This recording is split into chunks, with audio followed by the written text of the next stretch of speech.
नमस्कार ITR India YouTube channel रो जिज्ञासा कार्यक्रम रे मु प्रशांत आपण मानकु स्वागत करूछि। जिज्ञासा एक साप्ताहिक कार्यक्रम अर्थात यह प्रत्येक रविवार दिन प्रसारित हेबो। जिज्ञासा अंतर्गत आमे कोनोसी पुस्तक बा बही को पुनः उपस्थापन करिबु जहाँकि प्रिंट डिसेबल मानक पई उद्दिष्ट। तेबे आजिर आमर पुस्तक बा बहीटीर नाम हेउची अमृतर संतान बाय गोपीनाथ महांती, पढ़ुचंती बबिता राय। जदि आपण आम चैनल टी सब्सक्राइब करिनाहंती तेबे सब्सक्राइब कर दियंतु एवं लाइक करंतु एवं शेयर करंतु। धन्यवाद।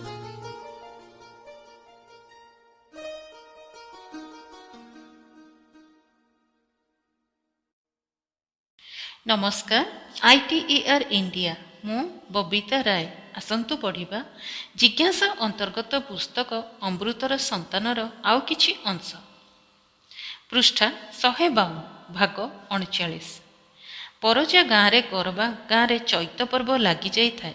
पर्व लगे सरे भिन्न भिन्न जाति भिन्न भिन्न गाँव अलग अलग दिन में दिशारी गणना अनुसार भिन्न भिन्न गाँव पर्वर दिन धार्य हुए। परजार पोथी अछि ओडिया अक्षर लेखा खंडिए तालपत्र पांजी 100 वर्ष चली दिन मानकर फलाफल अथवा कौनसी जोकर कथा कौनसी एका जगार लेखा नाही। हिसाब करी करी एमुंडु सेमुंडु बांची गोटाक जाक खोजिगले परजा दिशारी सबु कथा कहिजिवो। केउं दिन केतेबेले की काम कराजिवो, काहा पक्षरे केउं दिनटा भल इत्यादि। केवल परजा नहंती, ओडिया कहुथबा भोतडा मिरीगाण रणा पुटिया पाइक माली इत्यादि सबु जातिर लोक एहिपरि ओडिया लेखा होइथुवा विचित्र पांजी अनुसार चलती। औषध सकाशे सेहिपरि ओडिया लेखा होइथुवा पुराणा पोथी तांकर आश्रय। कंध मध्य प्राचीन ओडिया राज्यर जड़े सामंत। कलिंगर कंध भाषा राजा को कुहाजे ओडेसी अर्थात ओड, किंतु कंध लेखा पोथी व्यवहार करे नाही। सेमानकर लेखा हरफ किछि नाही। सब ज्ञान कथित अर्थात श्रुति, सबु ज्योतिष चाक्षुष गणना उपरे। पृष्ठा 153।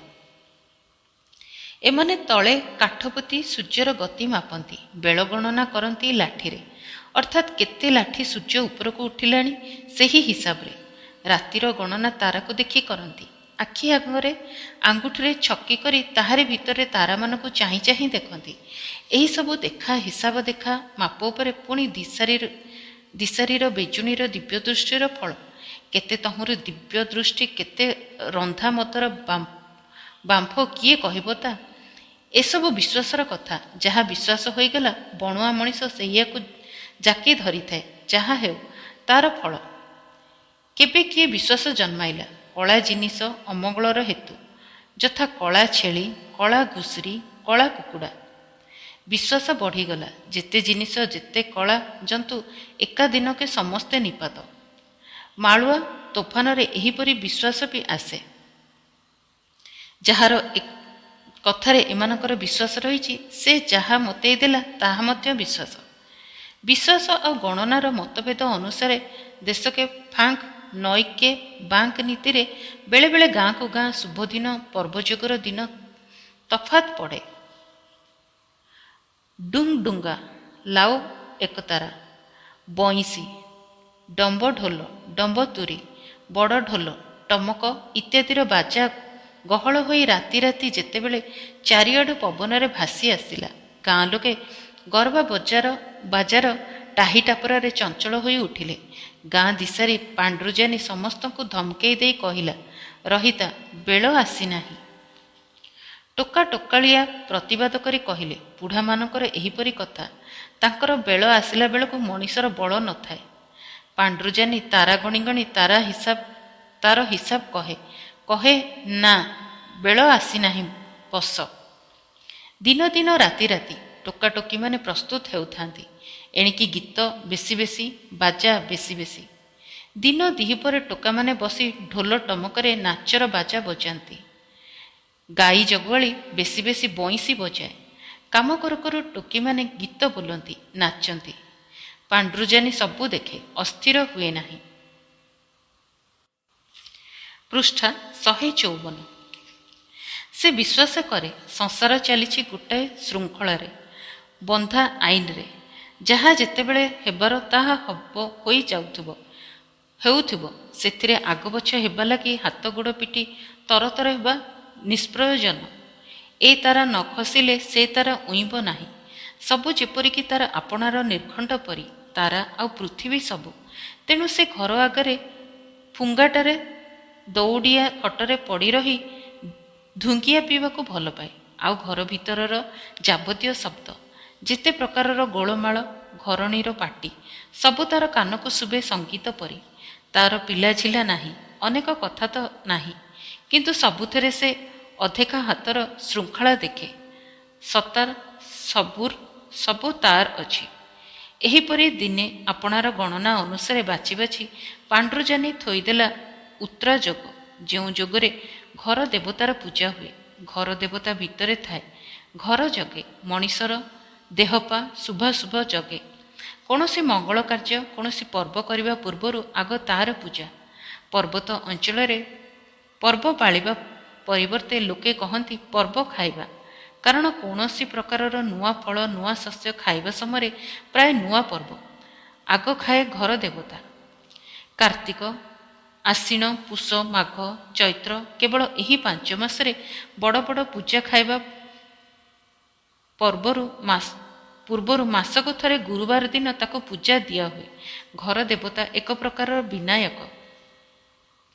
ପଦ୍ଧତିକ୍ରମେ ଘର ଦେବତା ପଛେ ପଛେ ଝାକର ଦେବତାର ପୂଜା। ତା ସକାଶେ ମଧ୍ୟ କନ୍ଧ ଦିଶାରୀ ଯୋଗ ଅଛି। ଆଶ୍ବିନ ବା ବାରିନ ନକ୍ଷତ୍ର ଯୋଗ। ଝାକର ପେନୁ ଦେବତା କେବଳ ଧରିତ୍ରୀ ମାତା, ତାସର ଦେବତା ଆସେ। ଗ୍ରୀକ୍ ପୁରାଣର ମା ସିରିସ୍ ଅନେକ ନାଁରେ ପ୍ରସିଦ୍ଧ ମାଳ ଦେଶରେ। କେଉଁଠି ନିଶାଣୀ ମୁଣ୍ଡା, କେଉଁଠି ଝାକର, କେଉଁଠି ଦର୍ତ୍ତନୀ। ଧର୍ମ ଭାବନା ଯେତେବେଳେ ପହିଲି ହୋଇ ଗଜୁରୀ ଆସୁଥିଲା ମଣିଷ ମନରେ, ସେତେବେଳେ ମଣିଷ ଖୋଜୁଥିଲା ଉପରେ ଆକାଶ, ତଳେ ମାଟି। ସବୁଠୁ ବଡ଼ ଏ ଦୁହେଁ। ଆକାଶର ରାଜା ସୂର୍ଯ୍ୟ, ମାଟିରେ କେବଳ ପରଜା। ସେଠି ରାଜାର ସ୍ଥାନ ନାହିଁ, ସବୁଠି ସମାନ। ତେଣୁ ପ୍ରଥମ ଦେବତା ସେମାନେ। ଉପରେ ଧରମ, ତଳେ ଧର୍ତ୍ତନୀ। ଧର୍ତ୍ତନୀର ଅନ୍ୟ ନାମ ଝାକର ଦେବତା। କନ୍ଧ କର୍ମକାଣ୍ଡରେ ବରଷକେ 4 ଥର ତାର ବଡ଼ ପୂଜା। ଥରେ ପଣ୍ଡ ମାର୍ଗଶିର ମାସରେ, ବୁଣାବୁଣି ଆଗରୁ ମାଘରେ ଥରେ, ଭୋଦୁଅର ନୂଆ ଖିଆ ବେଳେ ଥରେ, ଆଉ ଥରେ ଏହି ଚୈତ୍ରରେ, ଆମ୍ବ ଖାଇବା ପୂର୍ବରୁ, ଶିଆଳି ଫଳ ଖାଇବା ପୂର୍ବରୁ।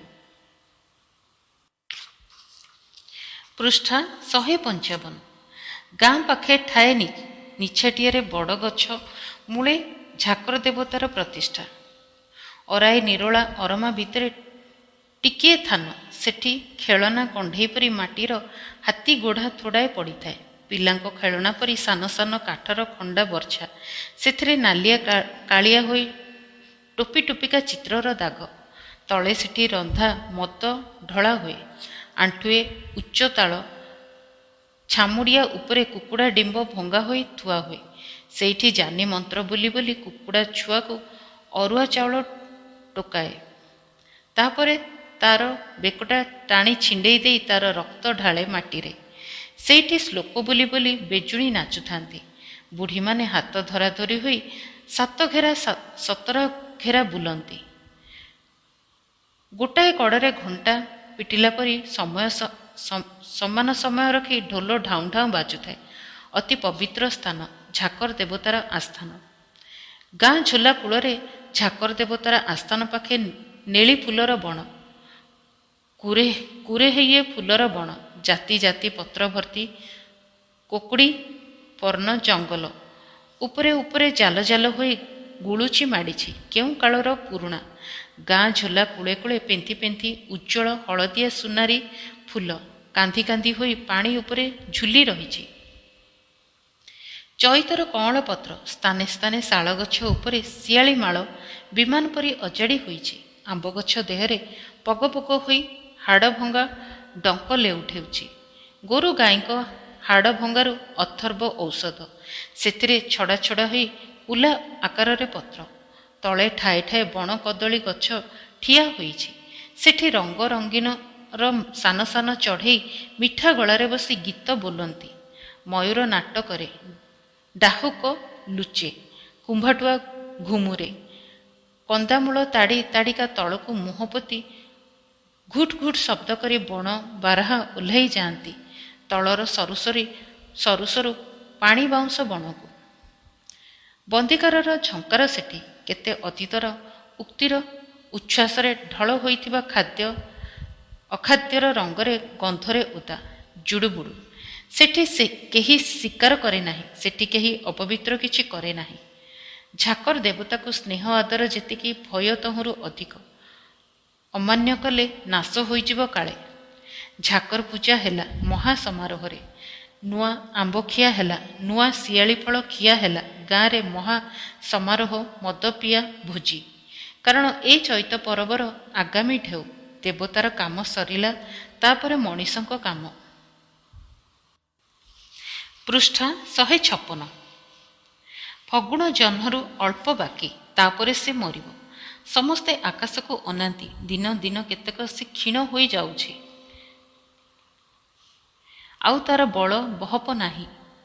ଗୁଳି ଖାଇଥିବା ବାଘ ପରି। ଗୁଳି ଖାଇଥିବା ବାଘ ଗୁଳି ଚୋଟରେ ନମରେ ଯଦି ଝୋଲାକୁଳାରେ ବୁଦା ଭିତରେ ଘୋଷାରି ହୋଇ ଶୁଖି ଶୁଖିକା ମରେ, ସେତେବେଳେ ତାର ଖାଲି ହାଡ଼ ଚମ ଥାଏ। ସେହିପରି ଆଉ ବଣର ମୁଣ୍ଡରେ ଜହ୍ନ ମଝି ରାତିରେ ରଙ୍ଗ ରଙ୍ଗର ଶିରିପା ବାନ୍ଧି ଦେଇ ଉପରେ ତାର ସିଂହାସନରେ ବସି ପର୍ବ କରୁଥାଏ। ଏଣିକି ସେ ଖସୁଛି ତଳକୁ ତଳକୁ। ଛାଇ ଅନ୍ଧାର ବଢ଼ୁଛି। ଖାଲରେ କେବଳ ଆସନ୍ତା ଭବିଷ୍ୟତ ଆଗର ନିଃଶବ୍ଦ ପ୍ରତୀକ୍ଷା। ତାହାରି ଭିତରେ ଅନ୍ଧାରୀ ଝରଣା ଚାଲିଛି, ଅନ୍ଧାରୀ ଭାଲୁ ମହୁଲ ଖାଉଛି। ମଣିଷ ମନେ ମନେ ରଚୁଛି ଆସନ୍ତା ଆନନ୍ଦର ସ୍ୱପ୍ନ। ସବୁ ନିର୍ଭର କରୁଛି ଫଗୁଣ ଜହ୍ନର ମଲା ଉପରେ। ସେ ମଲେ ତେଣିକି ସବୁ। ତଥାପି ଆଉ ଜହ୍ନ ପରି ସେ ବି ଥିଲା ଗୋଟାଏ ଜହ୍ନ। ଏହି ଆଜି ରାତି ଶେଷରେ ଗେରୁଆ ହୋଇ ଯାହାର ଧାରଟିଏ ଲାଗି ରହିଛି କଳା ଗୁମାର ଆକାଶର ତଳ ଆସନରେ। ଆଜି ରାତି ଝକାଝକ୍ ତାରା ବିଲବିଲ ଦାଉ ଦାଉ ଜଳୁଛନ୍ତି ସେମାନେ। ଆଜି ସେମାନେ ସଭା କରି ତୁଚ୍ଛ ତାଚ୍ଛଲ୍ୟର ପ୍ରସ୍ତାବ ଅଜାଡୁଛନ୍ତି ତାହାରି ମୁଣ୍ଡ ଉପରେ। ଦିନେ ସେମାନଙ୍କୁ ସେ ତାର ତେଜରେ ଗ୍ରାସ କରୁଥିଲା, ଖଣ୍ଡ ଖଣ୍ଡ ହୋଇ ଅଗଣିତ ଏହି ତାରାଗଣମାନଙ୍କୁ। ଆଉ ଆସନ୍ତା ଭବିଷ୍ୟତରେ ଚୈତ୍ରର ଜହ୍ନ ସମସ୍ତଙ୍କର ସହିତ ମିଳିମିଶି ସର୍ଦ୍ଦାର କରି ସେ ବି ଗଢ଼ି ଚାଲିବ ଦିନୁ ଦିନେ। ସମାନ ସମାନ କହି ଆପଣାର ଗରିମାରେ ଅସମାନ କରାଇବ ସେ। ପୁଣି ସେ ଓଲଟିବ। ସବୁଦିନେ ତାରା, ସବୁଦିନେ ଜହ୍ନ, ସବୁଦିନେ ବଢ଼ିବା ଛିଡ଼ିବା, ଖାଲି ଆଶା ଆଉ ସ୍ୱପ୍ନ। ଯେ ଦିନ ସେ ସମାନ ହେବ, ପ୍ରଶାନ୍ତ ଆକାଶର କଳା ପୃଷ୍ଠପଟ ଆଗରେ ଫୁଟି ଉଠିବ ପ୍ରତି ତାରାର ତାତିର ଝଲକ। ପ୍ରତି ତାରାର ଅଗଣିତ ଆତ୍ମାର ଅଗଣିତ ସ୍ୱରୂପରେ ଉଦ୍ଭାସିତ ହେଉଥିବ ସୌରଜଗତର ଆକାଶ, ଅନାଦିରୁ ଅନନ୍ତ ପର୍ଯ୍ୟନ୍ତ। ଫଗୁଣ ଜହ୍ନ କେହି ଚାହିଁଛି ସେ ଯାଉ, ସେ ମରୁ। କେତେଠୁ ସେ ବସନ୍ତ ଗଢ଼ିଛି, ଆଣିଛି ଆନନ୍ଦର ତୋଫାନ, ମରମ ଭାବ୍ୟର ବନ୍ୟା। କିଏ ତାହା ପାଇଁ କବିତା ଗାଇଛି, କିଏ ତାହାର ନାଁରେ ଆପଣାର ସ୍ନେହଜନର ନାଁ ରଖିଛି ସରଧାରେ। ଫଗୁଣ କେତେ ବଉଳି, କେତେ ଫୁଲ, କେତେ ଅବିର ସେ ଆଣି ଅଜାଡ଼ି ଦେଇଗଲା ପୃଥିବୀ ଉପରେ ଭାରି ଭାରି କରି। କେତେଠୁ ଲାଗିଲା ଦୋଳଯାତ୍ରାର ମହୋତ୍ସବ। ଫଗୁଣ ଆଜି ସେ ଫତୁରି। ଆଜି କେବଳ ସେ ନିଭିଲା ବାରଟିଏ। ସେତିକି ସୁଦ୍ଧା ମଣିଷର ଆଖିରେ ସହିଲା ନାହିଁ। ସମସ୍ତଙ୍କର ଦୃଷ୍ଟି ସେହି ଆଡ଼କୁ। ସେ ମରୁ।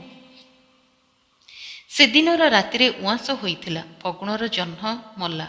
ଅସଂଖ୍ୟ ଅଗି ଜଳିଲା ଗାଁକେ।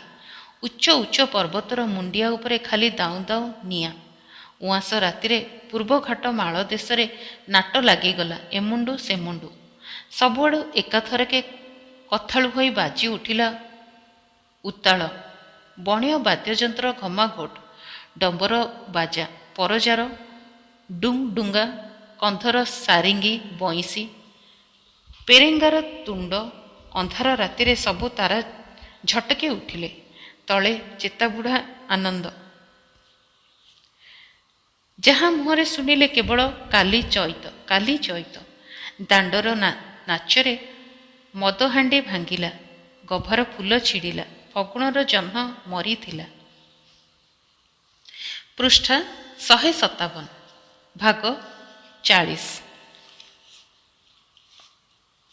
ନାଲି ରାସ୍ତା ପଶୁଛି ଧୀରେ ଧୀରେ, ଖଣ୍ଡେ ତତଲା ନାଲିଆ ଛୁରୀ ପରି। ସେହି ଛୁରୀର ଚୁଆଁତା ଲାଗି କେତେ ରାଇଜର, କେତେ ରାବଣ ଅମଳର ଦଣ୍ଡକାରଣ୍ୟ, ମାଲ୍ୟବନ୍ତ ଗିରିର ଶାଳ ଗଛ ସବୁ ମୂଳରୁ ଛେଦି ହୋଇ ଯାଉଛି। ସପ୍ତତାଳ ଭେଦ ହୋଇଛି। ମେଦ ମେଦା ଅସୁରର ହାଡ଼ର କୁଢ଼ ପରି ଗଦା ହୋଇଛି ପଡ଼ିଛି ପୁରୁଣା ମଣିଷର ସଂସ୍କୃତିର କୋଣାରକ ଗଦା ଗଦା। ନାଲି ରାସ୍ତା କରେ କରେ ଅଧା ଗିଜମୁଣି ପିନ୍ଧା ସୋଲ ଟୋପି ଦିଆ ମଣିଷ, ଲମ୍ବା ପାଇଜାମା ପିନ୍ଧା ମଣିଷ ସେଠି କଳ ମୁଷଳ ଧୂଆଁ ଛାଡ଼ି ଛାଡ଼ି ତଳର ପୁରୁଣା ଭୂଇଁକୁ ଛେଚି ମାଡ଼ି ଆପଣା ସୁଖରେ ଗଡ଼ି ଗଡ଼ି ଚାଲିଛି। ସେଠି 12 ଭାଇ ହାଟ, 12 ଛୋଲାର ପାଣି ଏକାଠି ଗୁଳିଆ ଘଣ୍ଟା, ବାହାରର ସଭ୍ୟତା, ତାର ଆଦର୍ଶ ଧୋବ ଧାଉଳିଆ କୋଠା ମହଲା ମଣିଷର ଭୋଗର ଜଟିଳତା। ସେଥିପାଇଁ ହାତର କାମ ଅଳ୍ପ, କଳର କାମ ବେଶୀ, କ୍ଷିପ୍ରତା, ଚାଞ୍ଚଲ୍ୟ, ଅତି ଗତି, ପ୍ରଗତି। କିନ୍ତୁ ସେଠି ମଣିଷର ଶିକ୍ଷିତ ଉନ୍ନତତର ମନଗଛର ବଣ ପରିବର୍ତ୍ତେ ଇଟା ସୁର୍କି ତିଆରି ନିର୍ଜୀବ କୋଠା ବଣରେ ଅପ୍ରାକୃତିକ ପରିସ୍ଥିତିରେ ଛଟପଟ ହୁଏ। ବଣର ନଈରେ ଭସାଣ ଫୁଲପତ୍ରର ଚହଲା ଭଙ୍ଗି ପରିବର୍ତ୍ତେ ଦିଶେ ସହରର ରାସ୍ତା, ନଦୀରେ ଅସମଞ୍ଜସ ମଣିଷର ଗାଡ଼ିର ସୁଅ। ସେଠି ଗହଳ ଚହଳ, ରୁନ୍ଧିଲା ପରି ମଣିଷର ନିଶ୍ୱାସ, ଧୂଳି ଆଉ ଧୂଆଁ। ରାସ୍ତାର ଅସଂଖ୍ୟ କଳର। ସେଠି ସୂର୍ଯ୍ୟ ଉଦୟ କେବଳ ଛଟପଟ ମଣିଷର ପେଟ ବିକଳକୁ ଆହୁରି ପରିଷ୍କାର ଭାବେ ଦେଖାଏ। ଧୂଆଁ ଆଉ ଧୂଳି ଭିତରେ ସୂର୍ଯ୍ୟାସ୍ତ ଦିଶେ ମେଞ୍ଚା ମେଞ୍ଚା ମଣିଷଙ୍କର ଭଙ୍ଗା ଆଶା ଉଚ୍ଛ୍ୱାସର ନିଭି ଆସୁଥିବା ଅଙ୍ଗାର ପରି। ସେହି ସଭ୍ୟତାର ଭଗ୍ନାଂଶ ଚାଲେ ନାଲି ରାସ୍ତାରେ, ଗଡ଼ି ଗଡ଼ିକା ଭିତରକୁ। ନାଲି ରାସ୍ତା ଲମ୍ବିଯାଏ। ପୃଷ୍ଠା 158। ତାର କଳ କବ୍ଜାର ଆଧୁନିକତାକୁ ଉପହାସ କରି ସେହି ବାଟେ ପାରି ହୁଏ ଚଇତ ପର୍ବ। ରାସ୍ତାଏ ରାସ୍ତାଏ ବଣରୁ ଆସି